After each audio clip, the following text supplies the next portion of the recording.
What's going on? Welcome to another live edition of Real Fans Real Talk. It's still quarantine TV, but we got a lot of sports talk to get to, and we got a special guest that's going to be rocking with us for the NBA portion of the show. NBA finally made it back to the top of the rundown this week. You know, cool down stages for the NFL right now. But we had to bring back some family to the show. A retired NBA baller, uh, good friend of ours, Eric Barkley is back with us in the building. We're gonna chop it up. We got a Fellas, lot of peace. to get to, and of course, my Yes, sir. co-host, the one and only legend in two games, the other Eric, Eric Sanchez. Yeah, The this is great Erics. yeah, absolutely. This is I'm first of all, I'm happy that we got Eric Barkley back with us. We had the pleasure of having you in studio with us. But this is the only time I Happy to accept be being here. the second Eric on the show is when Eric Barkley's rocking with us. We all equal, brother. We all equal. You know what I Facts. mean? We equal. So, well, first of all, Eric, what's going on, man? Catch us up. It's been a little while. I know you've been out working with the kids and whatnot. Putting that work in Yes, with sir. our youth, which is a big deal. But just update us on what's been going on with you. Just in the lab, which is the basketball court. If people don't know, training kids. Just sticking what I do. Represent my company, 94 Feet Clamp Squad, and pretty much just trying to brand off the different things that I'm into. That's what's up. That's what's up. Now, have you been keeping your ear to the NBA street? Because that's what we need to talk about today. Absolutely, man. Absolutely. You know what? That's the first love, basketball. All right, now Brooklyn is the hottest thing going right now in the NBA. Everybody's Bye, Kyrie. everybody's Kyrie is out of here. I already know where you going. Kyrie is out of here, bro. I already know where you going with this. when the new dropped though. What was your first thought? I think it's good for him. You know what I mean? Change the atmosphere. Go back, like you said, get back to the basics with his boy that actually won him a chip with LeBron. And maybe they could do it in Laker land, because I am a Laker fan. I mean, I'm part of the Laker nation, so I love the Lakers. All right. Yeah, I think it kind of shocked the world because it seemed like everything was going well for Brooklyn right now. They were on an uptick. I mean, prior to the Kevin Durant injury, they were headed for first place in the Yeah, conference. And yeah, then now, boom, Kyrie drops the news on us. So you do think LA is going to be the Lakers, because I know the Clippers are in the mix too. But you think LA will right. want in the place he gets to? He's gonna be one of them two organizations, either the Lakers or the Clippers, because LA it's a hard city to turn down, especially with the great weather and the good people out there. You just want to be in the sunshine during the end of your career. You know what I mean? I'm sure, Brooklyn and other places he played has been like great a great place for him. But it's just something about LA, man, and that weather out there where I think a lot of NBA players will want to retire at.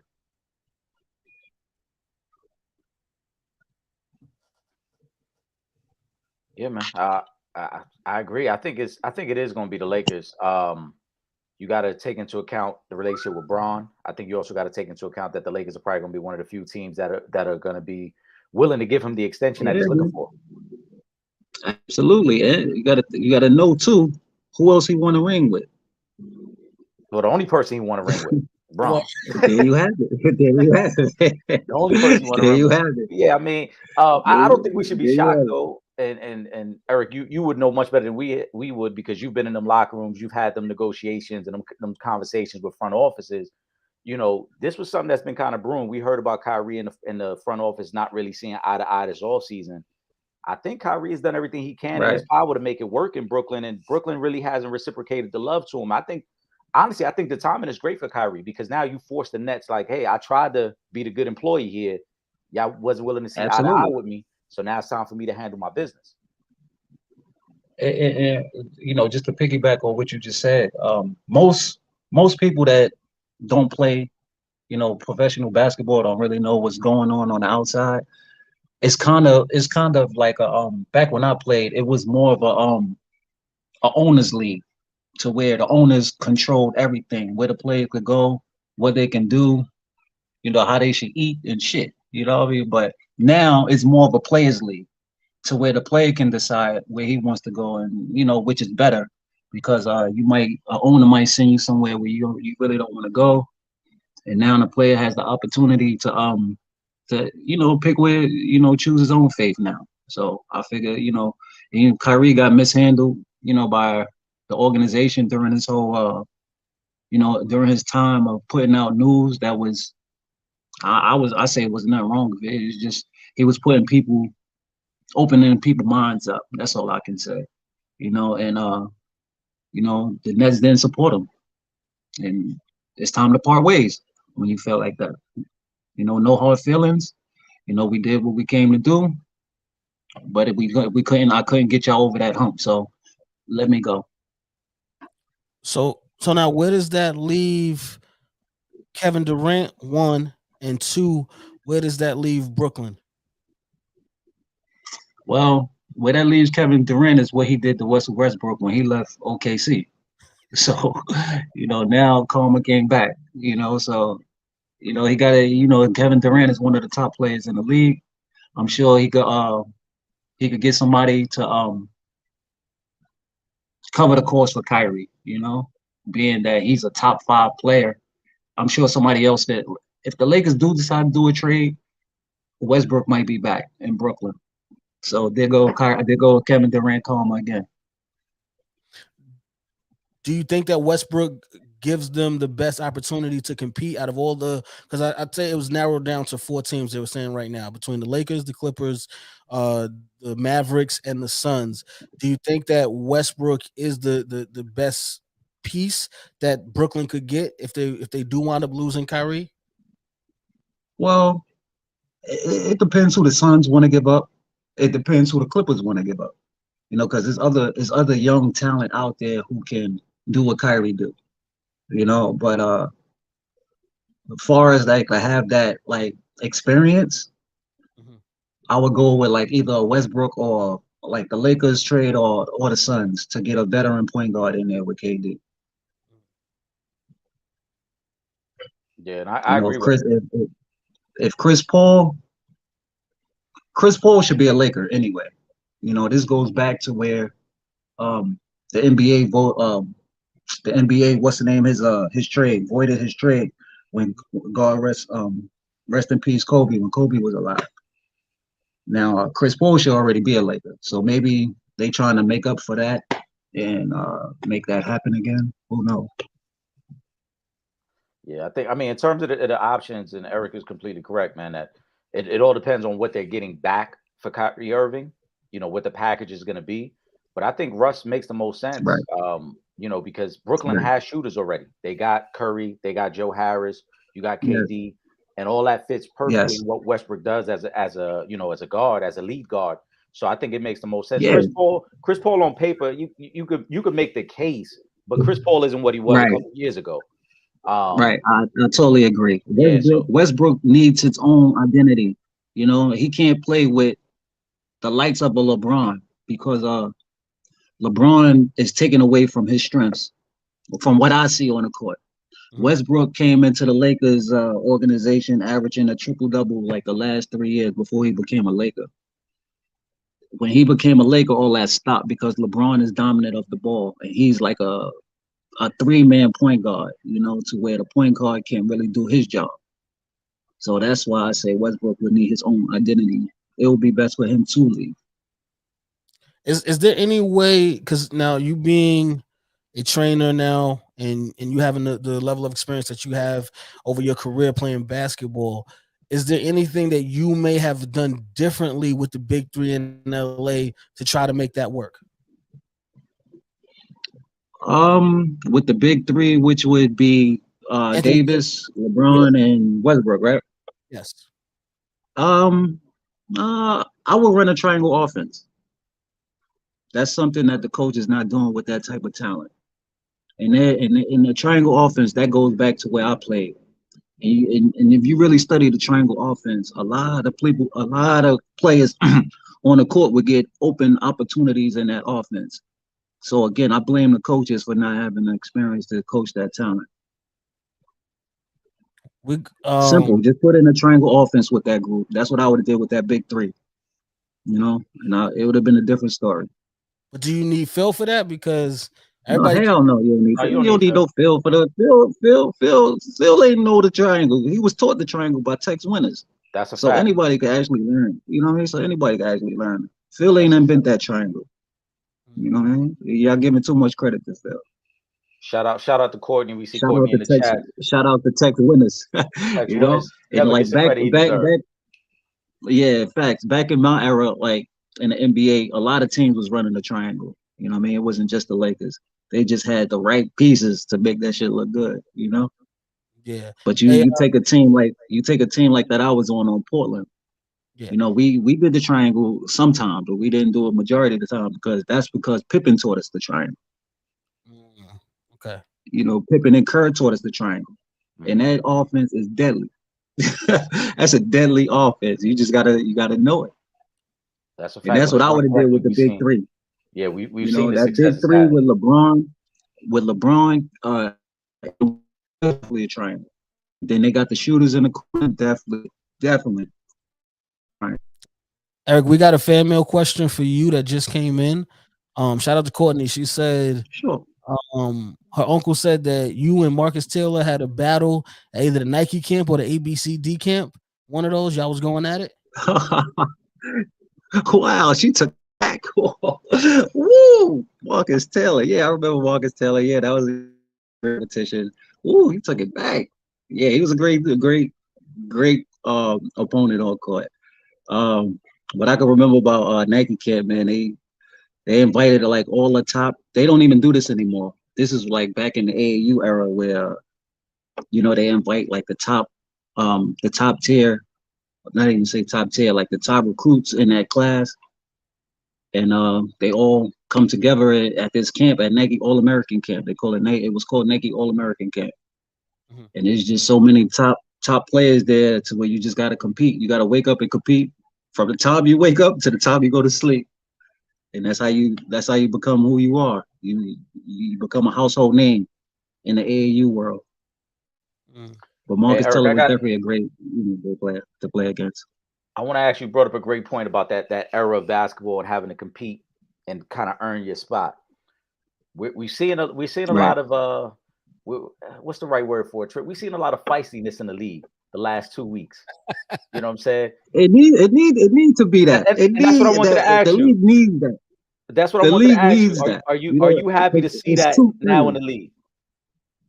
Hell yeah, man! Like I thought I was watching like an episode of Gleach or something, watching the NBA. Like it just looked too watered down. Like I know when I play basketball, sometimes my temper flared to where it made just the being a highly competitor. You know what I mean? Like you really don't mean fighting, but that's what it comes down to it. And at the end of the day, you still friends. That's your brother. You know what I mean? Y'all both represent the NBA. But brothers fight, family fight. You know what I mean? Eric, we got that. So make those fines, get those fines out, and it is what it is. Get the fines paid and then move on. That's it. Right, absolutely. We got the fans really hitting you with questions now. We got shout out to Ron Charles. It was. I didn't hear you. Go ahead, Eric. What you say? What you guys say? There's another fan. It was one fight that just happened that I like Memphis. I like Memphis because a lot of they're getting a lot of attention from talking shit. You know what I mean? From talking trash. And I think trash talking should be allowed. You know what I mean? Because that's just emotions you're getting out. Yeah. You know, it's nothing personal. It's just emotion. We got another fan mail question that just came in. Ron Charles, he wants to know, Eric, who was the toughest college guard you faced in your career? Ooh. I say, ooh, man. I say about 3. I had about 3 tough point guards I played against. One guy from Pittsburgh named Vontae Cummins. He was the truth. Another guy from Villanova, John Celestin. He was good. Scooney Penn, man, it was Khalid El-Amin. Oh my God, that I read Arthur Lee. That was my first college season. He was like ranked the #1 point guard in the country, and that was like my first college game playing against him when we played against Stanford. Whew, I had some battles. Steve Francis. Oh, well, everybody Steve knows. Francis was a good one. Yeah, that was a great one. But Scooney Penn was the toughest though. That's because Scooney's supposed to been he was a 5th-year senior. He's supposed to be guard. He But was I that ain't savvy. knocking it. He was that savvy Yeah, vet. I ain't He knocking. was- I ain't knocking that. You know, it is what it is. shout out to I Ron grew Ryan. up playing. He That's had a another great question, Ron. Facts. he had another question for you as well. He asked, do you believe it's easier or tougher now to make it to the league, to the NBA? It's much easier now, due to social media. You know what I mean? Like now, a player can, like you can advertise yourself now. You can manage yourself. Like now, the recruiter don't even have to come out and come watch you or find you. You can market yourself now. So social media made it kind of easier for people to be seen. You know, back in the days, you could go to a small school and a recruit might not even know you're in that school unless you're making noise, which would have to be in the newspapers. Now you could just post shit on social media and then you got everybody's attention. So I think it's easier. Shout out to Ron Charles, and shout out to Courtney, man. Appreciate y'all. Listen, if you guys, for you guys in the chat, make sure you guys are locked in with us on all our social media: Twitter, Instagram at Real Fan Talk, Facebook.com/Real Fans Real Talk, and subscribe to that YouTube channel, man. YouTube.com/For the Fans Productions, and yeah, y'all keep those questions in. I see we got a couple more. Wesley Duhon, Shoot them up, let them go, shoot them up. Stephen Curry. Thoughts on him overall, his impact on the game, and with 4 titles and Finals MVP, can he be put maybe in the top 10 players ever list yet? Say that again. You was breaking up after the top 10 players. Oh, it's Steph Curry. It's basically he's asking is Steph Curry top 10 right now. Yeah, based on all his accolades and accomplishments, he's asking, do you see him ever being listed as a top 10 player of all time? Absolutely. Steph Curry changed the game to where his talent should go noticed, So and that's not hard to do. I mean, that's not easy to do for what he's doing. So yeah, I think he should definitely be top 10. You know what I mean? That is not an easy job to do what he out there doing. Definitely top 10 in my book. Yeah, thanks, Wesley. We appreciate that question as well, because that actually was going to lead to a question that I have for you, Eric. I know you're working with the youth. You're training a lot of guys. Sure. You got some guys that are actually already in the league right now. How difficult is it to train some of these youth now with the way the game has changed, and specifically what Curry has done? Because now everybody wants to shoot from distance. Everybody want to pull up as soon as they come across half court.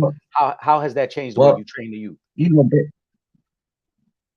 Basically, when I train kids, I try to teach them defense first. And that's just a little something that I do personally, because without defense creates the best offense. And once you learn like the true art of playing defense, offense is gonna become easy. So Steph Curry, like, that boy changed the game in so many different ways, to where he has young kids out here doing and thinking they can do and shoot as far as he could. But when I talk to the kids and I start training them, I explain to them when Steph Curry was that age, he wasn't shooting from that far. You have to develop, you have to learn, you have to get the right amount of leg power, muscle memory, and that's all basketball really is. It's muscle memory. You gotta remember what muscles you've been, how to flick that wrist. And once you learn the art of muscle memory, you will learn basketball. Basketball will become easy to you. But as far as like kids doing what NBA players are doing, I don't train them in that way, because their bodies and muscles ain't fully developed yet. When they get older, that's when you can start doing pro moves. But I keep it basic with kids. Let me ask you this, because right now I think Magic is the greatest point guard of all time. What would Steph Curry have to do to pass Magic as the greatest point guard of all time? Shit. Shit, I think he already passed Magic. It's two different eras of basketball. Magic was a big point guard, to where Magic was more. He could look over you. He could back you down. Steph Curry is more. Is a quicker. Better shooter. I can't say. Everything else I got to give to Magic, but big ups to Magic. But it's just that everything evolves, things get better. And that's what Steph Curry did. Magic planted the seed, showed us the right way to play the point guard position. But as you get older, you evolve and you make things better. And that's what Steph Curry did. Do you yourself, because you were a traditional point guard, do you view Steph as a point guard, or do you view him more as a shooting guard? I view Steph as he's both to me. That boy's both. He's a killer. He's dangerous at the point. He's dangerous at the two. But he's more of a point guard because he can get other people involved as well. He's not just out there shooting. There's a reason why Klay Thompson and other players wants to play with him. Because he's a great point guard. And all a point guard is a coach on the court. Shout out to Pooh in the comments. She said she don't think that he can pass Magic, but we definitely appreciate you dropping in. Y'all keep them comments, them questions. Oh, I'm saying everybody, everybody's entitled to their opinion. But just who would you rather have? If you're coaching a team, who would you rather have? Magic or Steph Curry playing the point for you? Well, I think it also goes back to what you said though. The game is different. The style of play is different. So absolutely, if we're playing this style of play, of course you want Steph. You want somebody who can shoot from range, who can get up and down the court the way he can. Absolutely. Like back in the days, back in Magic era, no disrespect to that era of basketball, but back in that era, they didn't really have fancy dribble. It was more of a back down. I put you on my hip and I back you down. They couldn't really dribble right in front of you. They really didn't have that type of finesse yet. So it was all basic fundamentals back then. Now, like, maybe Magic would be getting ripped right now. Like, you never know. Now, if it's 2K though, I might take Magic though, because having a 6'9" point guard in 2K, you can't lose with that. 2K, that dude that made 2K, what's his name? 2K Ronnie? That shit sucked, bro. That shit sucked. Wait, that shit sucked. It's just certain things he got to tweak on there that ain't right, bro. Word up. Because I play 2K a lot, man. I play that shit. So it's just certain things on there. And I don't appreciate him not putting me on my Portland team neither. When he do the Kobe era and that shit, he got me on that roster with my Portland team. And that's crazy. We're going to need everybody that's on the live right now. Hit up Ronnie 2K. Tell him, make sure you add to that. Hit up Ronnie 2K and tell him he left a good one out, man. Give me my props, man. That's all I ask for. We're gonna have to start that petition, Ronnie 2K. Hey, Eric, he played me. Who's your favorite point guard in the league right now? My favorite point guard in the league right now. Oh man, it's a couple. I like the kid from Cleveland. Garland. Garland. Yes, I love his game. I got rock with my man Cole Anthony. I like Brunson. I like what he's doing with the Knicks. I like Shorty over in Sacramento. De'Aaron Fox. Yeah, that boy fast. Oh man. Who else? Man, it's a couple of point guards I like in the league. Toronto, Van Fleet, I like him.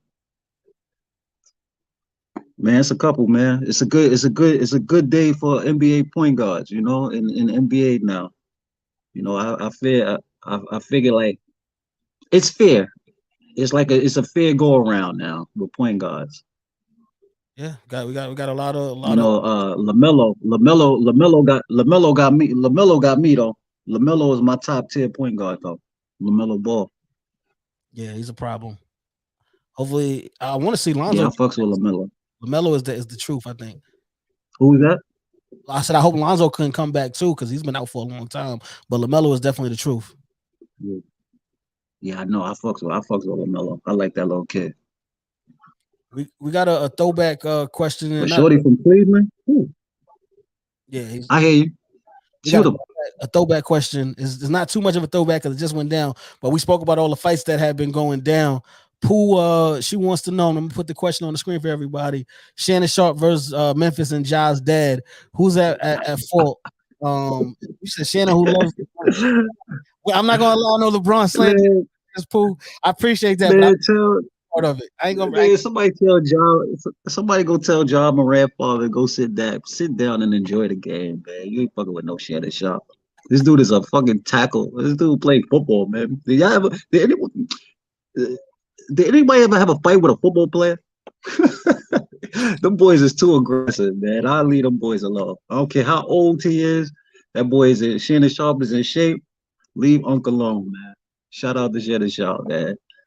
You know what I mean? Laker Nation.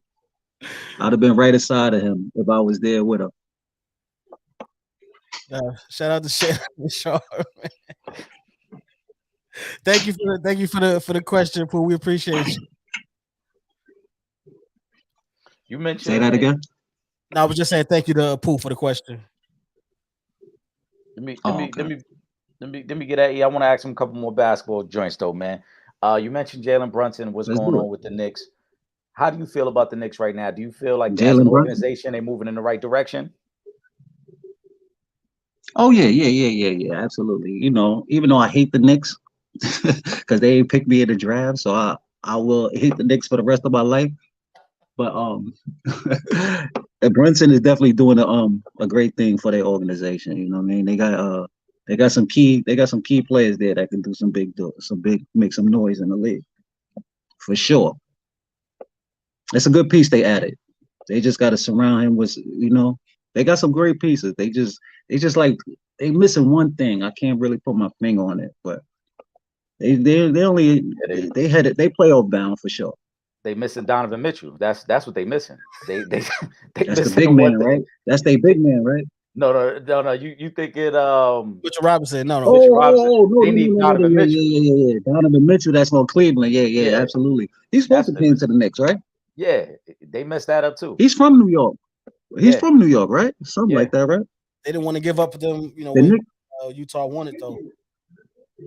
The Knicks don't believe in picking like hometown people for some reason, man. I don't know what, you know, they took a chance with a couple of people from New York, but if they was to keep all the people that's actually from New York here in New York, their organization would be different there. Nah, you're right. Let me run that shit. Let me run the Knicks. They passed on you. Just they give passed me on Ron Artest too. They passed on Ron Artest when we had a chance to draft Artest. They wound up taking Ron late in his career, but like they should have got him early. Yeah, you could have had him as a rookie and been good. Right. But you know, they didn't call it like right. They took it to Steph, Rod Strickland. You know what I mean? A couple of people went through there, but it get you late. The only one they really had early was like Mark Jackson. I think they drafted Mark Jackson. Yeah, and then they got rid of him 2 years in. Absolutely. See, they give you, they treat New York as bad. You know. But if you other organizations in other states, if you're from that state, and like say if I'm from Los Angeles and you know I'm like a highly player coming into the NBA, the Los Angeles would definitely treat me with respect, better than New York. Because Dolan is a piece of shit. Tell us how you really feel. We're not big fans of James Dolan. We had words for James Dolan. He's a piece of shit. And about how he's run the team, his running with Charles Oakley, and a couple other things. So we've definitely he did Oakley and Spike Lee dirty, man. That's why I can't get with that dude. That dude is a piece of shit. Mm-hmm. You know, absolutely. Let him run his other things, radio, music hall, all that other shit he into. Yeah. As Leave basketball for the true basketball heads in New York. Mr. Dolan, hand the keys to me, man. Give me a year. Make me GM for a year. That's all I ask. Matter of fact, give me 6 months. I think I a won't do lot what of us, Isaiah did. a lot of us feel God that bless, way. respect to Isaiah Thomas, but I won't do what he did. Listen, I agree with you. A lot of us feel that same way. Let people that are passionate about the Knicks go in there and run the show and get things on the right track. Absolutely. Stop recycling these fucking NBA players that already played the game. Get some new blood in there. All they doing is just recycling people from other places, bringing them here, bringing them. That's all the NBA doing, man. Get some new blood in there. Let me ask you this, because you being a big Lakers fan, LeBron James, what he's doing right now, he just passed Steve Nash for 4th on the all-time assist list, and he is now 36 points away from passing Kareem Abdul-Jabbar. Talk to me about LeBron and how you feel about his journey throughout the league to get to this point. It's amazing. It's amazing what he did for the game. You know what I mean? Like he giving a younger generation hope that these records can be caught and broken. You know, like when I was coming up going into the NBA, I was thinking Kareem gonna have that record forever. I was thinking nobody would never break that record, but you know, LeBron, he showed me different. He proved different, and like I respect it. I really hope I get to see him play with his son. You know what I mean? I really hope I get to see that. That would be dope. Would it? That would be phenomenal. That would be crazy. I know everybody wants to know, and I'm sure somebody's gonna bring in the comments, so we might as well address it now. Where do you have him ranked all the time? LeBron? Because you know it's coming. So where do you have him ranked all the time? He's the GOAT part 2. I give him the GOAT part 2. I the third GOAT. I give him the third GOAT. So I give him the 3-headed GOAT. It's a 3-headed GOAT to me. Okay, who's the first 2? You know, Mike and Kobe, man. Okay. You know, I gotta pull the ball. It's a 3-headed GOAT. You know. I don't know. Rule up. Fuck it with people. Man, I don't know if that was GOAT, my opinion. You know. There you go. I see, man was saying something. He'd love for you to answer the Jordan question. So I'm wondering if that was his question, or not. But now you know there's a 3-headed GOAT. Eric Barkley has just said it is Kobe, MJ, and LeBron James is the third. In that order as well. In order as well. You know what I mean? MJ, Kobe, LeBron. I mean, listen, you know, Trip, it was coming. That question, people love it. You know, they love to debate it. They love to talk about it. So we might as well go ahead and get your opinion on it as well, and see where you have a stand. See, Jordan was a different type of animal than LeBron is. You know what I mean? LeBron is more of he's not a killer like how Jordan was on the court. You know, Jordan lived and died to take the last shot, or, you know, to have all that pressure on him. Early in LeBron's career, like the games I used to watch him play, he used to always give the ball up for like the last second shot in his when he first came into the NBA. You know, so I was always compared to him to that. Like, yeah, you know, Kobe came into the NBA wanting to take the last shot, shooting air balls. You know what I mean? LeBron didn't give me that type of feeling, you know, when he first came into the NBA. He's great talent, super great talent. But he just didn't give me that dog instance that those two had. You know what I mean? 100% great talent. I'm not knocking his talent whatsoever. It's just that they had more grit. You know what I mean? They had a little bit more grit than what he had. And that's all that took away, from my opinion. What makes Jordan and Kobe better than LeBron. Eric, Courtney, I know you just said you had Kobe as part of your 3-headed GOAT, but she wants to know why Kobe is not put into the GOAT conversation much more. I'm gonna add to that. Yeah, you're breaking up.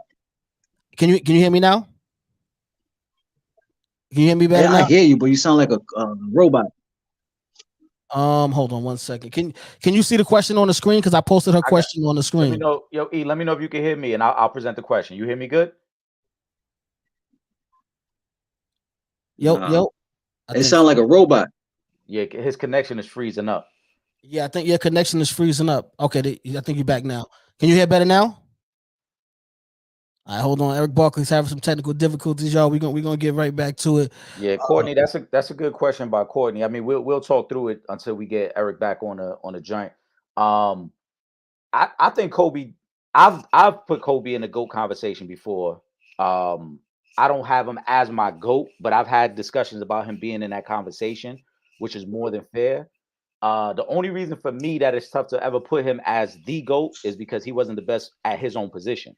He's always going to be number 2 to MJ as a shooting guard, but he's definitely in the conversation. You guys hear me?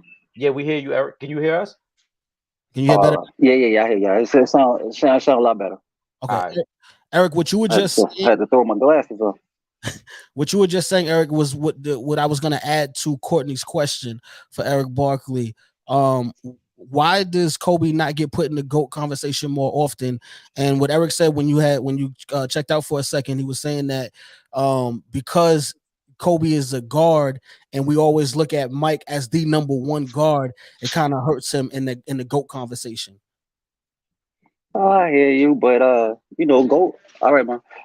Kobe. When you see Jordan play, right, and you see Jordan moves, who did Jordan like when Kobe came into the NBA? Who did Kobe remind y'all of? Mike. What was the first thing people said? Right, and imitation is the best of flattery, some shit like that, right? That's how the saying goes, some shit like that. Imitation is flattery. The best form. Yep. Right. So like my thing is to that, like, if you're not the best player in the world, and then you get Kobe coming up being the best amateur in the world, idolizing Jordan, like Kobe could have idolized anybody else. Yeah. Why Jordan? You know what I mean? Jordan was that dude. Right? You can't take that away from him, you know? Nah, fair. I think what Courtney's asking though, and you kind of answered it when you talked about the 3-headed GOAT. In your opinion, Eric, do you feel Kobe gets enough mentions when it comes to the GOAT conversation, or do you think people overlook Kobe too often? They overlook him too often, for sure. They overlook him way too often. You know what I mean? Kobe did things that Mike didn't do in certain games, you know? Like 80, 81, 80, you know what I mean? Who did that? LeBron ain't never do that. Like Kobe had 64 3/4 against Dallas and played the whole 4th quarter. And they gave Nash MVP that year for the 2nd time. Everybody had some complaints about that. Even your boy Kyrie Irving. You know what I mean? Like, come on, bro. That shit was like, come on, man. Kobe's supposed to be MVP so many years in the NBA, and the NBA didn't give it to him. That shit was crazy. Yeah, one of the other questions, I don't know, it kind of got lost there in the shuffle, but Man was asking if you had ever met Michael Jordan and what was that experience like, and can you confirm? Can you confirm he had the glow and the aura around him, the way other people like to mention? For sure, man. Shit. When like I first met Jordan, because Jordan represented my AAU. When I played AAU with Riverside, he sponsored us. We wore Jordan. We was like the first AAU team to wear Jordan.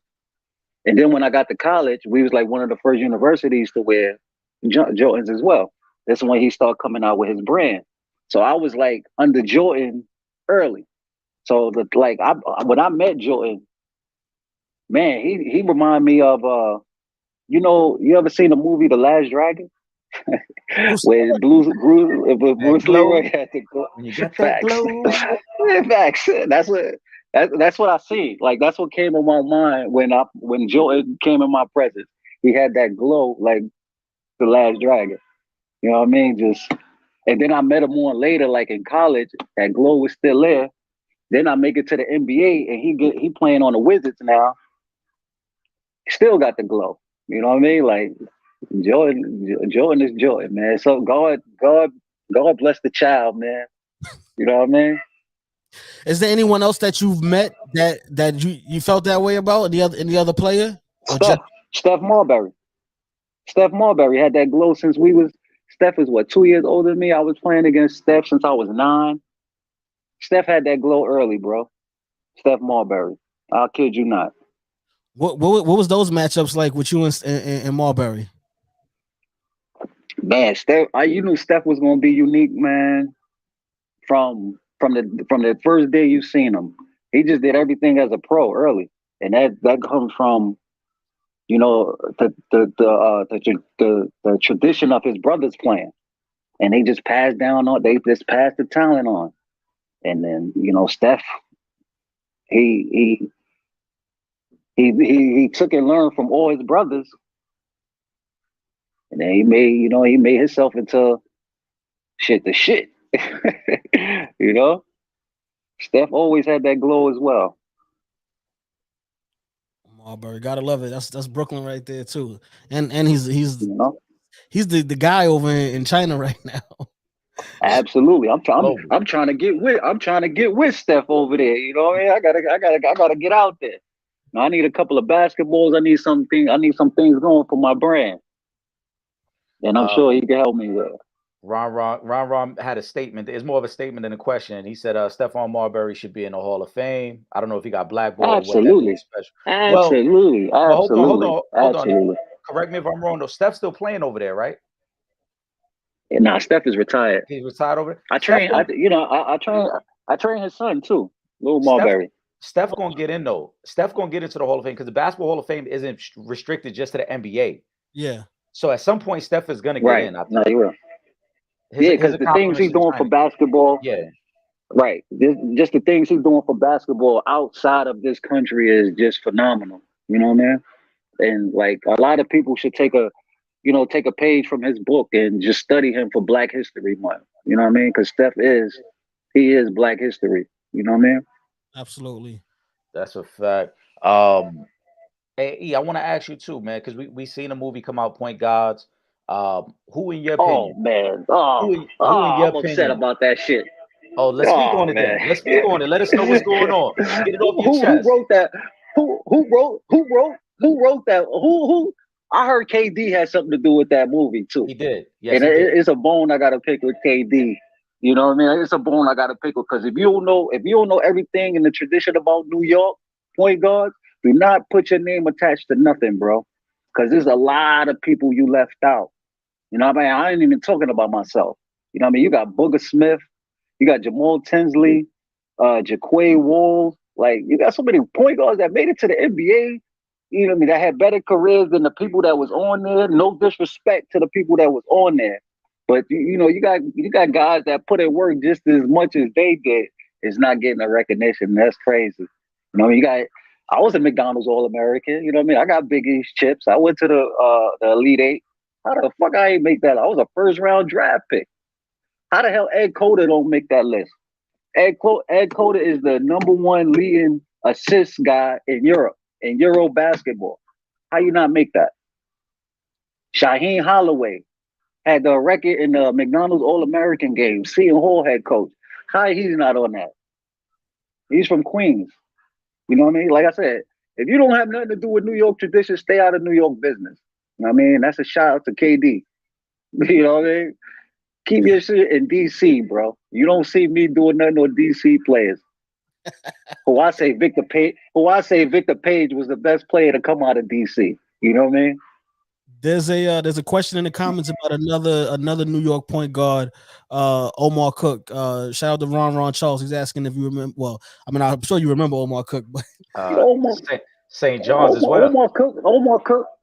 Omar Cook come from the same sandbox I come from. You know what I mean? Omar lives in the next building by Booger Smith, bro. Omar is in the same area where Todd Gibson grew up. Like, come on, bro. We all in the same little area downtown Brooklyn, bro. Like, Omar grew up under us. You know what I mean? Omar grew up playing the game under us. You know, there's so many times we had to spank Omar on that court, but He had a great career, and ain't no knock at all. You know what I mean? He's just a little nigga when it comes to he's just a little dude when it comes to this. You know what I mean? But he took the game, he elevated the game. You know what I mean? He had a great career, nothing taken away from him. God blessed him. Absolutely. Shout out to Ron Charles again. Yo, man, y'all gotta keep these questions coming in, man. Ron Charles, he seemed to know a lot. Ron Charles, he knows he got some good questions. Word, facts. Let me ask you this. Making me think I really know this guy. I ran into him somewhere. He might have watched your career, man, coming up. Who knows? I want to ask you a question about the WNBA, about the New York Liberty and the moves that they've just made in in the offseason. They have just brought over another superstar talent with Breanna Stewart now joining the team. They have a crazy big three right now. Nice. What do you think about the New York Liberty and what they'll be able to accomplish this coming season? For me personally, I hope they win the chip. Just it'll be good for the city. You know what I mean? Take it back to Rebecca Lobo and them era to where, the Liberty had New York City going real. They had New York City popping, but them Houston girls kind of spoiled it. But man, like I love basketball. I love women's basketball. I love basketball, period.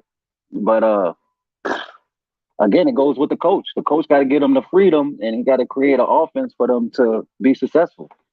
Yeah. You know what I mean? Without that coach creating a good foundation for them players, they just gonna be stuck going nowhere if he can't create a good good strategy for them and a good game plan.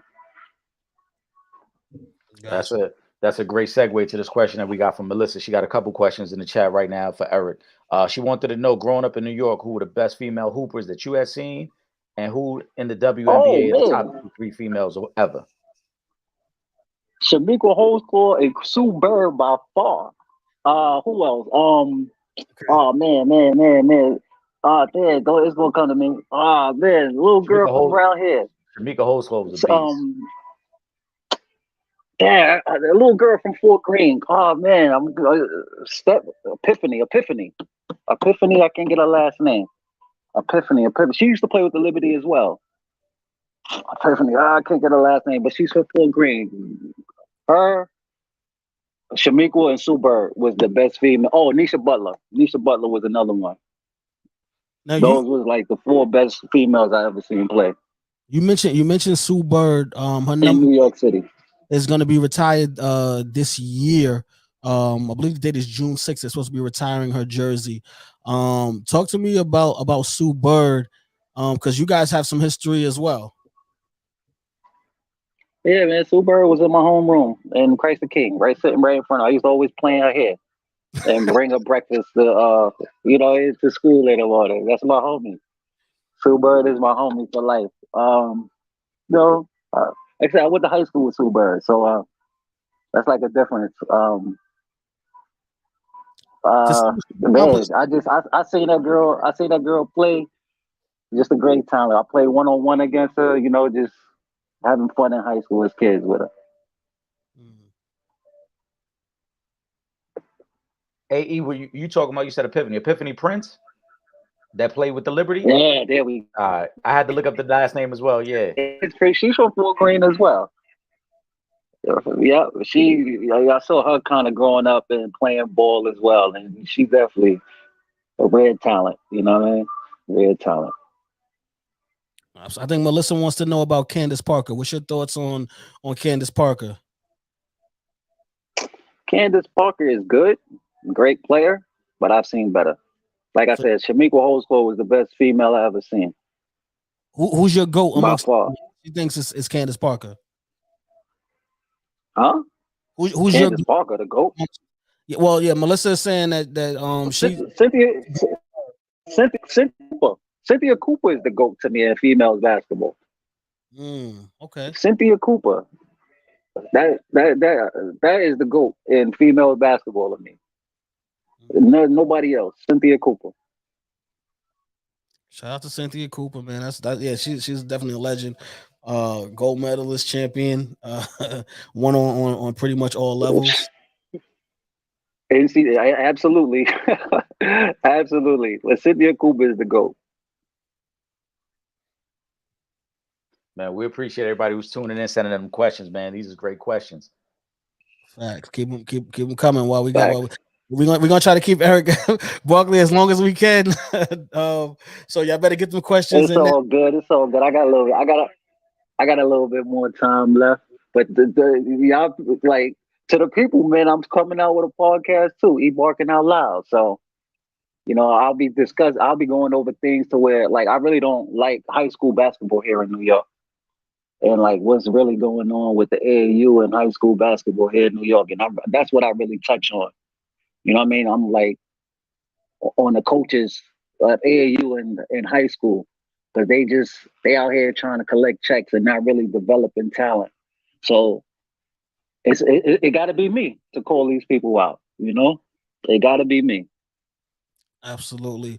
I think Wesley this is a question. He's got a statement in the question.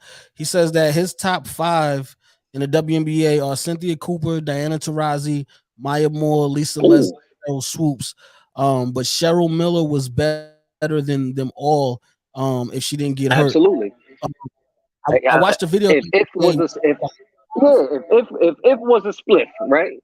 If it was a split, right? We'd all be fucking high as hell. But it's not. So you can't put her in that category. She never played the WNBA game. You know what I mean? So you can't put her in that category. Yeah, I would love to say Reggie Miller's sister, because I've seen her, like I saw a video of her as well. And she definitely was the goods.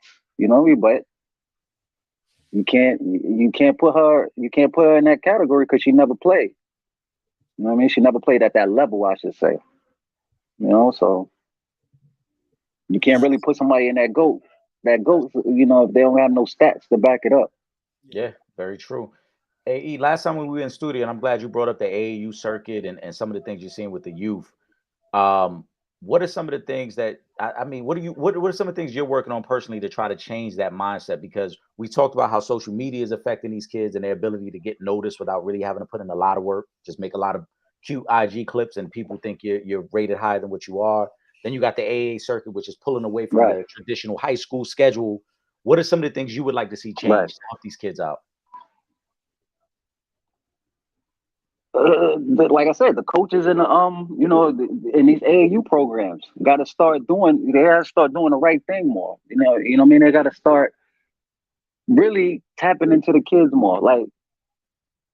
Like for example, like a high school coach, like in the Catholic League, like those high school coaches, I think they're just using those kids to better themselves, because I could be wrong, but I know just off experience, I know what's going on at a certain school that I used to go to, a Christ the King. I know that head coach personally, and I know for sure he's not going to none of those kids' houses having dinner with them or making sure they making sure the parents are making sure their kids are good. Being that like, yo, you need help with something, can I do this for you? Do things like that. But you could coach my kid and make yourself look good, but you can't make sure his well-being is good. And that's what I got a problem with. You know what I mean? And that's what I got. I got a bone to pick with most of the coaches and programs in this city with that situation alone.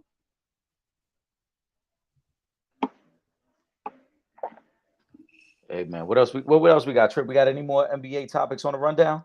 You know what? We actually let me get your take on the All-Star game snubs. Is there anybody that you feel like didn't make the All-Star team that should have?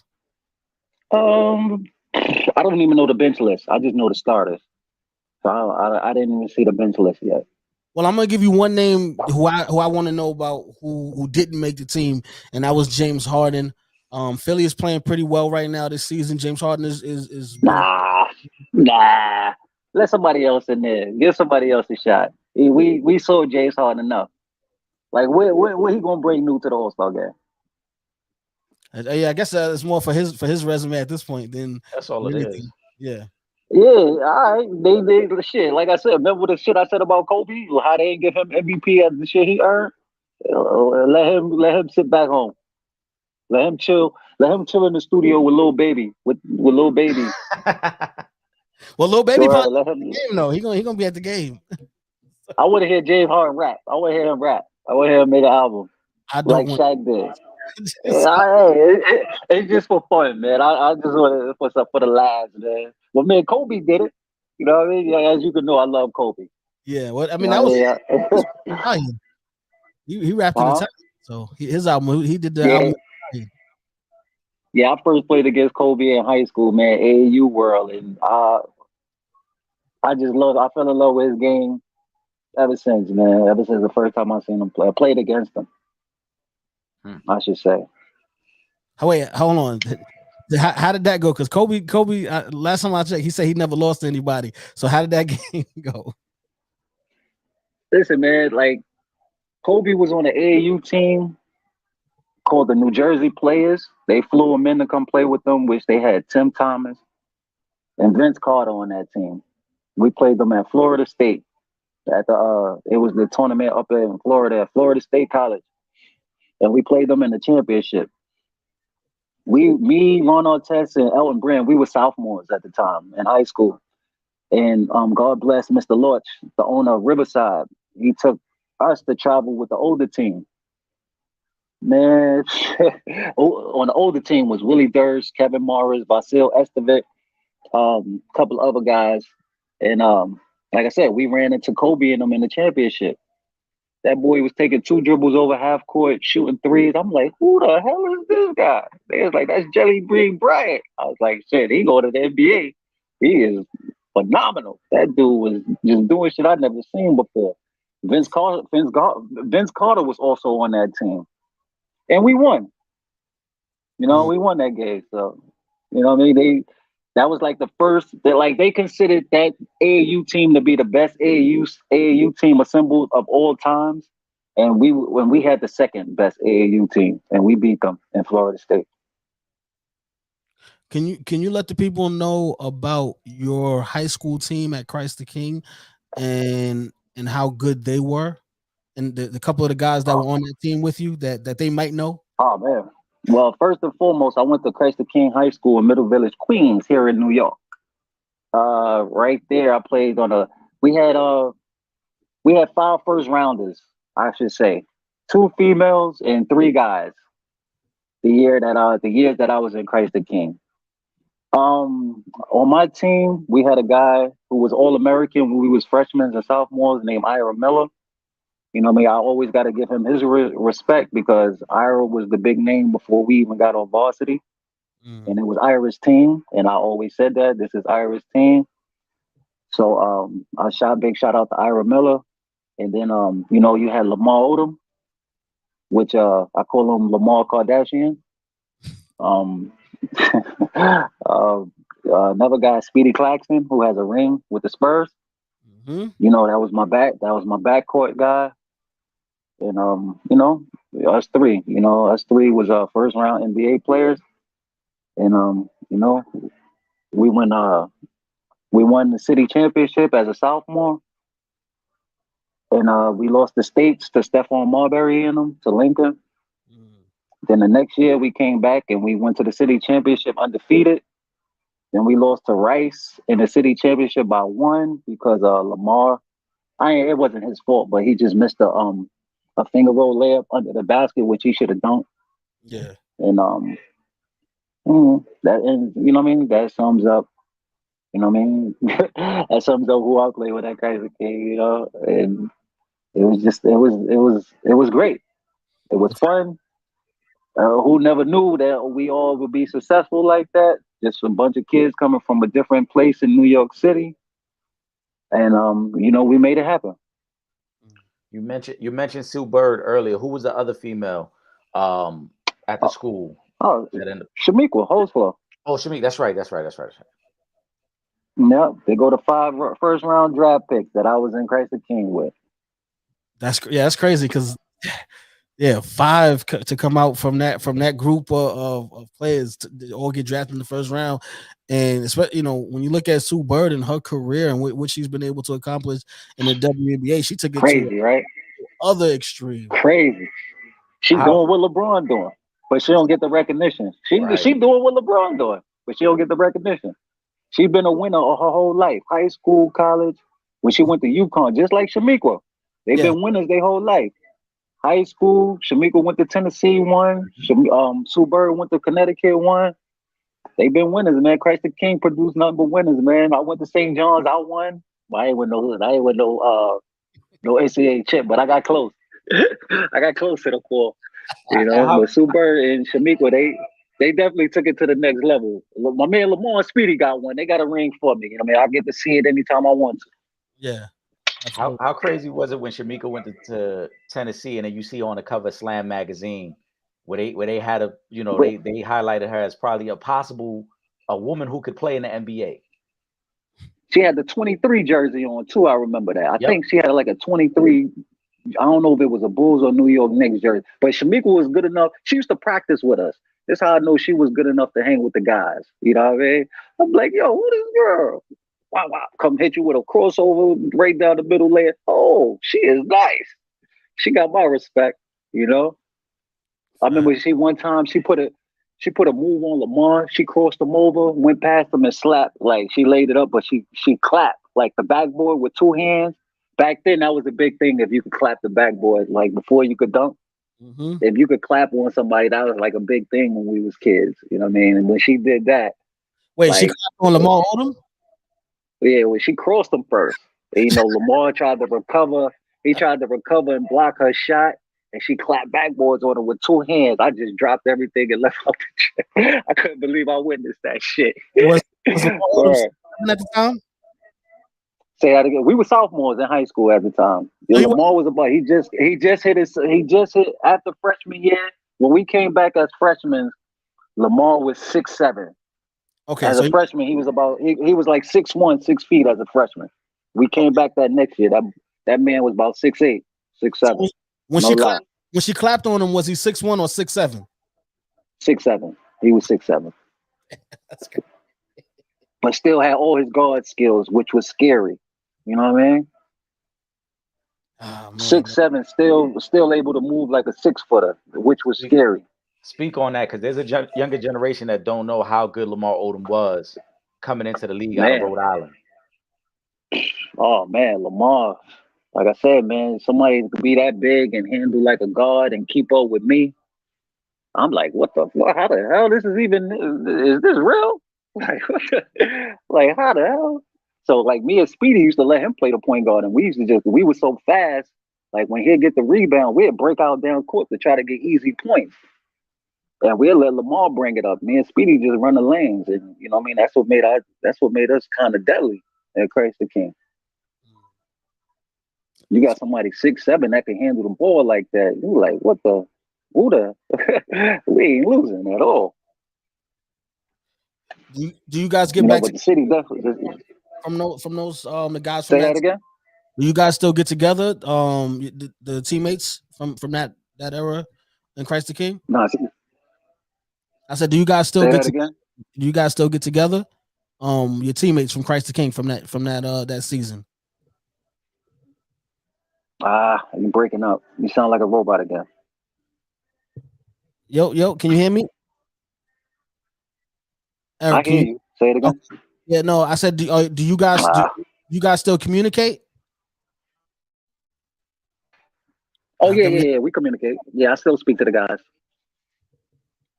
Yeah, I could barely hear you a little bit, but I could make it out a little. Like we still communicate with the guys. I got to get out there with to go check out one of Speedy games because he's a head coach at Hofstra University now. So I gotta go check out my boy, make sure they doing the right thing. Okay. Well, you But say Speedy definitely making noise. Lamar doing his thing. He back out on the West. Lamar was at my house in Jersey like last year after the incident. He came out to see me out in Jersey. He came to chill with me for a little bit. So we still keep in contact. Okay. This is a Sebastian Telfair question we got. I don't know if that's whatever happened to Sebastian. No, Sebastian cool. You, Sebastian cool because I play with his brother, I play with his older brother in Portland. 530 Jamal Thomas that went to Providence. Okay. So you had a relationship with Sebastian. the whole Marbury clan. Say that again. I said you have a relationship with the whole Marbury clan because you played against Steph, you played against Sebastian's older brother, and you did you play against Sebastian Telfair as well, or? No, I never played against Sebastian. Sebastian, he was younger. Yeah, he was younger. We worked out. We just worked out together to where like Jamal Thomas used to bring him out to Portland sometimes, and he'd practice and do some workouts and shit with us. That's about it. I never played against him, though. And he was too young to really play one-on-one with us at the time. Okay. Shout out to that was like one-on-one. Yeah, one-on-one back then, bro. It was one dribble. That's what, like, one dribble. You had one dribble and one-on-one. You talk about hard. That shit ain't easy. One dribble. Who's the best player that you've played one-on-one? And how did that go? Rick Brunson. He kicked my ass. That's a fact. Jalen Brunson pops. Yes, Rick Brunson. That motherfucker kicked my ass, man. I cannot lie. This was my second year in Portland. Like I was getting the best of them during the practice when we was going 5-on-5 with the guys, and I was talking major shit. To where when we got in the locker room, he was like, "Come on, young fella, come on, we gotta go back on court." That nigga taught me a lesson, bro. I ain't even go front. Rick Brunson. That's a fact. That's crazy. Because how were those Portland days? Because when you went there, you were young. They were kind of a veteran team. Scotty was already over there too, right? What was those Portland days like? Yeah, I was more like a kid in a candy store, man. Like, man, I didn't even really care about playing. I was just. Hold on, we lost our buck. We're gonna get him back. Technical difficulties, y'all. Don't worry, we'll get him back as soon as we can. Yeah. In the meantime, though, thank you to everybody with the questions. This was some great questions, man. So we appreciate those. Let me know where you want to go with the trip. We'll see if we can get Eric back in here quick. Okay, I think he's getting back on. All right, cool. Live now. You know what? Hello. Yeah. All right, we got you back. Who's that? Linnea Jones. Oh, okay. Steve Kerr was on that team as well. She's correct. Steve Kerr. Yeah. Yes, Steve. Yes, that's my guy, Steve. Whenever he's in town, I definitely go check him out. I go to a Nets or Knicks game when he's in town. That's my dude, Steve Kerr. But what were those days like as a young guy in Portland with a veteran team? They had title aspirations. They still, what was those days like? Man, like I was before we got cut off. Like I was saying, I was like a little kid in a candy store, man. Like these is all the guys that I grew up with. They posters on my wall. You know what I mean? Rod Strickland, Sean Kemp, Greg Anthony, from him being at UNLV with, Larry Johnson, and Stacey Augmon was on my team as well. Detlef Shrimp, Steve Smith, oh my God, Arvydas Sabonis, and all they kids was still kids at this time. All the kids that they playing in the NBA now, like I said, Cole Anthony was just born. I was right there when I was at Greg's house when his mom, Miss Crystal, brought him back from the hospital when he was born. Like shit crazy. They made me feel old. I feel old as shit now. And I was only 20 years old back then. But they had me running around doing everything. I was the only rookie. So, She Wallace and those guys, they showed me the likes and the dislikes of the NBA. So I must admit, like I had a great time with those guys. Now, let me ask you this, because as a rookie and the guys kind of getting at you. In the NFL, we hear stories a lot of team dinners where all of the guys have these big tabs and then leave, and the rookies got to pay for the tab. Did that ever happen? Shit, I'm walking out with them. Listen, man. I like those guys got me fucked up because they ain't know my background being from Brooklyn. If y'all walking out of this shit, I'm walking out of this shit too. Y'all not sticking me with this shit. Like I don't know what the fuck y'all think. You know what I mean? But it was like little things like that. Nah, I didn't have to worry about those. It's just like going. I had to go places a lot for them. You know what I mean? Like we'd be in Utah, and Stacey Augman will call my room and like, yo, Rook, I need a laptop bag. Go to the mall, get me a laptop. You know, little shit like that. Or Damon startup, we'll be in California. And Damon started might send me to Rodeo Drive, to one of the Gucci stores, some get some shades or something. You know what I mean? I paid for it with my money, but the reimbursement was 2 times, 3 times better. I mean, that's the whole benefit of it. If you don't do it, they gonna look at you crazy. But when you do it, the rewards is you know what I mean? Is a brotherhood. They gonna take a liking to you even more. You know. Lene Jones has a great question here for you, Eric. And I'll shorten it up. We'll put it on the screen. But basically, she wants to know, you know, every hood has its own trappings. We know there's certain guys that are good enough to make it to the league, but don't. Are there 2 or 3 players that you could? Are there 2 or 3 players that you could think of that had the talent that either the streets or the females got in the way of them getting to D1 or possibly even the NBA? Oh yeah, hell yeah, man. Heck yeah. It's a guy. You know, it's a guy that's from my projects in Brooklyn. Named James Gregory. You know, he did some time in prison. You know, he just was released. He was locked up since our junior year in high school in Christ the King. I would say like 96, 95, around there. 96 around, yeah, like 96. You know, he did a crime and he was locked up. And he just was released about 3 months ago from that whole time. And he was like, we was going into Christ the King. He was like the number 1 player in the city. He was like the number 1 8th grader in the country. So I've seen it. I did seen it. And that's crazy. That's tough. Word, I've been seeing it a lot. I've been seeing great players, you know, lose their talent to drugs. You know, like yes, I said like Brooklyn has so many like roses that's in the concrete to where like if they break this concrete here in New York, there's so many people gonna flourish. You know what I mean, and become who they really want to be. That's great. We go. I don't know how we gonna present that question. I'll be honest. Shoot it. Genetics.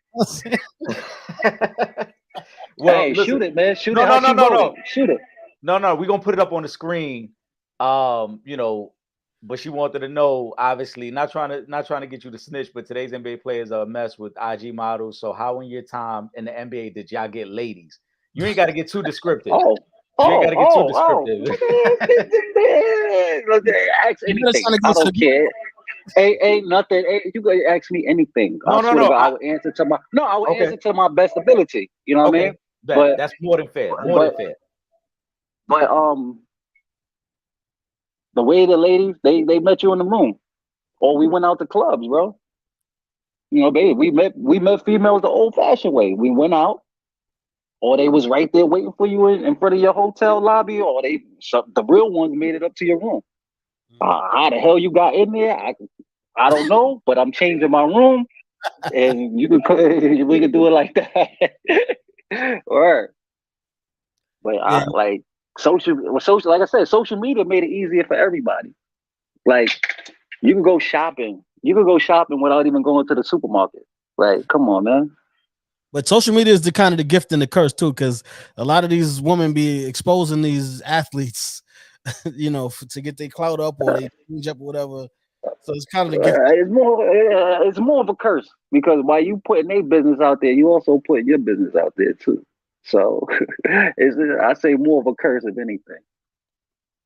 Yeah. Shout out to what's done. What's done behind doors should stay behind doors. Yeah. But shout out for that question though. That was a great question. Word up. I love it. I got about 15 more minutes, fellas. All right. Let's see what else we got, Trip. Oh, you know Like, what? We got to get, because I mean, the Super Bowl is next week, so we do need to get your Super Bowl picks. well, I'm a Raiders fan, so I really don't care who, like these other two teams, because my team's been shitty for so long. So I really don't care what's going on right now. And I like one player because he got my last name, Saquon Barkley. I like him. So I don't know. I don't know what else to say. Well, let me ask you this though, because this is going to be the first time ever that we have two black quarterbacks starting in the Super Bowl. Oh, that's official. How big is that? Yep, Patrick Mahomes and Jalen Hurts.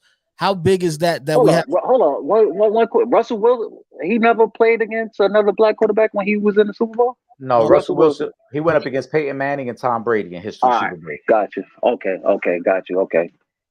All right. But yeah, continue on. How big is that and how impactful is that that we have for the first time ever two black quarterbacks in the Super Bowl? Again, it's teaching kids. It's teaching kids that, like, yo, I don't have to go out and be a running back. You know what I mean? I don't have to go out and be a wide receiver. I can be a quarterback now. You know what I mean? And that's what's teaching these kids. You know what I mean? You can be other things on the sports team other than like what people project you like to be. Yeah. Most running backs, you know what I mean? Most black athletes is running backs or wide receivers, you know what I mean? A lot of white athletes are quarterbacks, you know what I mean? So that's just teaching more, more black kids that they could be quarterbacks. That's all. Because that's a position that for a long time it was said that black people couldn't play the quarterback position. Right, absolutely. Absolutely. And that goes back to where when I first started to study football and I saw Warren Moon and Randall Cunningham. Yeah. You know what I mean? Those were like the first two black quarterbacks I've seen. And I'm like, damn, it's a black quarterback. Black people could be quarterbacks. And that's what that's what I got out of it. And they're right now, they're first and second in the MVP ranking as well. So it's just there's so many layers to to what's going on. But I'm excited about it. I think this is a sign of things to come. I think we're gonna absolutely now as well as we see more black quarterbacks excelling at that level. It's great for the sport. It's great for the culture. It's just great for everybody. You know what I mean? It's just each one teach one.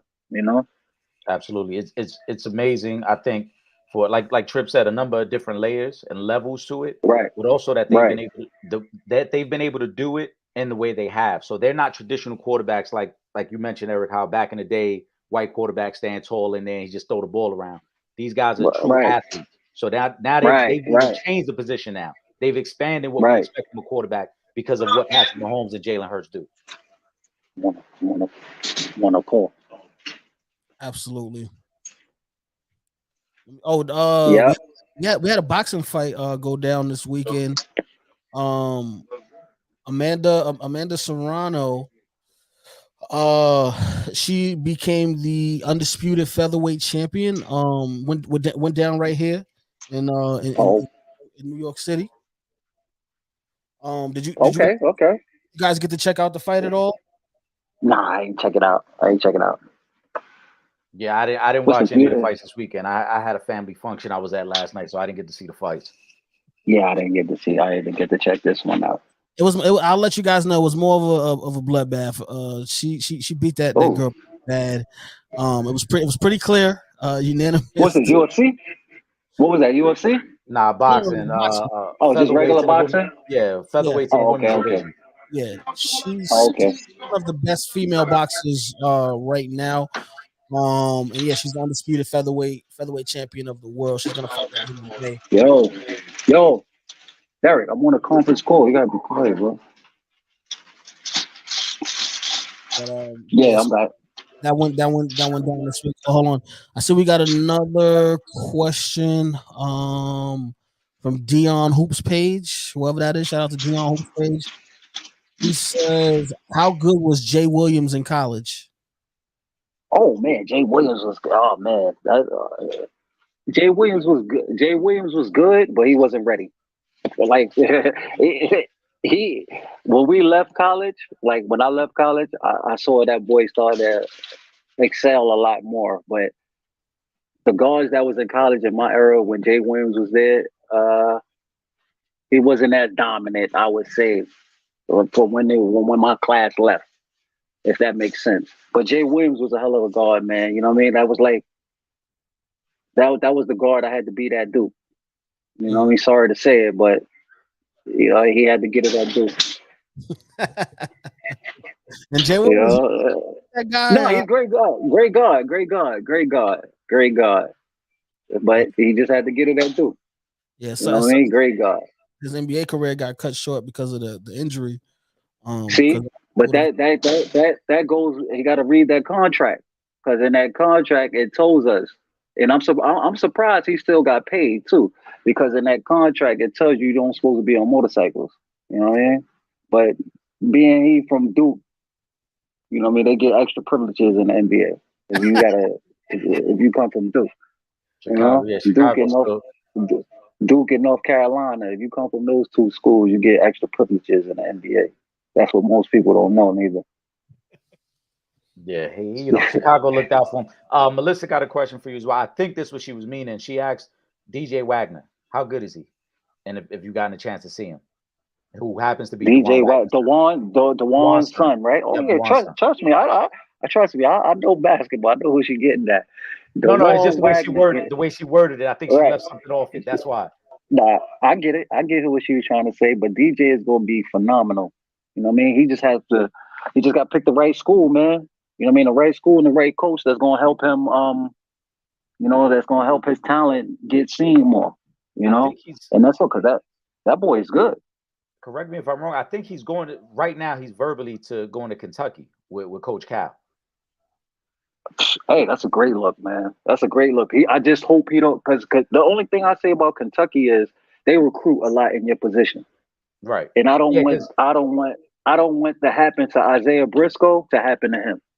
If you guys remember Isaiah Briscoe, that's a great point, because there's another really highly touted young man in this class, Rob Dillingham, who's over at Overtime Elite. Who's at Overtime Elite, who's supposed to be going to Kentucky as well. So as you mentioned, they do over recruit for the position. Right. And where's the other kid, Mikey Williams, supposed to go from California? The kid Mikey Williams, wasn't he supposed to go there as well? I can double check. I thought Mikey was staying on the West Coast, but I could double check. Oh, really? All right, check that out. I think it's either Kentucky or Memphis with Mikey Williams. Let me ask you this while we talking these top high school athletes. What's your thoughts on Bronny James? Bronny James is a special talent. You know what I mean? Everybody expects him to be like his dad, and they not overlooking like this kid is good, man. You know, everybody, you know, he's not gonna be like his dad. You know what I mean? He got his own life and he got his own shoes to fill. So you got to respect his talent. And what I see, that kid could play, man. Could jump, could shoot, could handle, play D. Hey, man, he got all the right tools to be a great NBA player in the future, man. It just sucks. I hope the pressure doesn't get to him, because I doubt it. I doubt it if the pressure gets to him. His father got him built for that. After seeing everything what his father go through with pressure and how the media can manipulate you, he got this. He got it. Shout out to Melissa. Yeah, he is going to Memphis. I double checked on that, Eric. You're right. He's going to Memphis with Penny Hardaway. Look, see? Memphis. All right, so he good. Kentucky would be a good move for him. Yeah. I know that kid Mikey Williams. I knew it was either Memphis or Kentucky with him. But yeah, that's a good look. That's a good look, though. Kentucky is a great look. You know what I mean? That's a great look. They get about 13. They get about 10 kids and you know, first round picks on one team. So you know, you got to go with that. You got to go with that. Since we're on that topic, what was that recruiting like for you before choosing St. John's? When you know coaches are coming up to you, everybody's offering you everything under the sun. What was that process like for you as a high school kid? A lot of legal bullshit was going on back then. You know, a lot of legal bullshit to where, you know, the movie Blue Chips was real, you know. And you know, you had schools promising you shit that they never delivered on. And you know, it was just it was a lot of corruption going on, which I'm sure it still is going on, but you got to get caught. You got to get caught for it to stick. You know, and I'm sure a lot of schools are doing it. Listen, guys, if you guys got any questions, get them in quick because we're running a little bit low on time. Yeah, we getting ready to wrap. Yeah, I mean, Yeah, I got it. Yeah. To your question in 1 second, I just want to let everybody know. Make sure you guys are subscribed to the Real Fans Real Talk and the Sanchez Show podcast. You can get them on all streaming platforms. Also, every Thursday night in New York City, we are on TV on Verizon 43 from 8 to 9 p.m. So tune in. If you are not in the New York City area, don't worry. You can still watch from anywhere in the world. Just go to the website, www.realfansrealtalk.com. Click that button on the homepage, and you can watch from anywhere in the world. I gotta come kick it with y'all there at the studio too. All right. Facts. All right, Eric, you want to take Dion's question? Sure, let's do it. All right, this will be the last one. Sure. So he wanted to know. Hold on. Did you play for Fran? I see it. All right. If so, how was he? How was he as a coach? And to me, TV announcer. All right, bet. Now, Fran, Fran recruited me. Like Mike Jarvis didn't recruit me at St. John's. Fran did. Fran got me to come to St. John's. So like, but Fran got into some trouble. Like when I signed to go to St. John's, you know, I still had a whole summer to go to, you know, to go through and then come in the next year. So over that summer, Fran got fired when I signed to St. John's, and then when Fran got fired, like they didn't know who was going to be the coach. So Mike Jarvis got the job, and we was at the Empire State Games upstate. He came up there, watched me play. I don't know.